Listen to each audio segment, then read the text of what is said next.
last place I thought I'd be was in real estate. So I spent 35 years in corporate IT, and when I was in my mid-50s, I lost a job. And turns out that nobody wants to hire old IT guys because they can get young IT guys for a lot cheaper. And after spending a lot of time looking for another IT job, Beth, my wife, finally said, "You got to do something." And, I wanted to find something I could do for as long as I wanted to do it.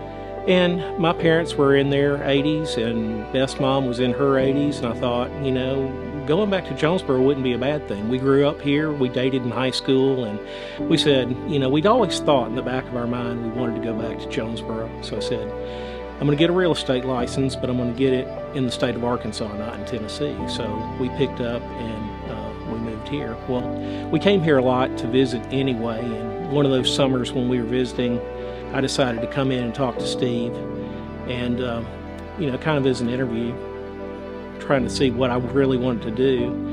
And I walked in the door and he met me and shook my hand and said, "Hey, when you come to work here, I'm going to pair you with this lady right here, and she's going to teach you everything you need to know about contracts." And I thought to myself, wait a minute, what do you mean when I come to work here? We haven't even talked, anything yet. But he took me in, sat me down, showed me a lot of things that ERA does, and the first few words that I heard from Steve just made me think that, yeah, this is the place. I knew it almost immediately. Within 3 minutes, I knew that this was probably where I wanted to be.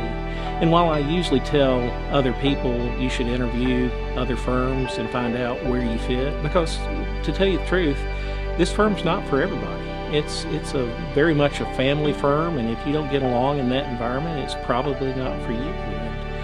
But when I met with Steve and talked to him, he just made me feel at home, number one. Made me feel that ERA cares about other things other than real estate. We do a lot of work with MDA and other charities and interests within the city, and it just felt like the right place to be.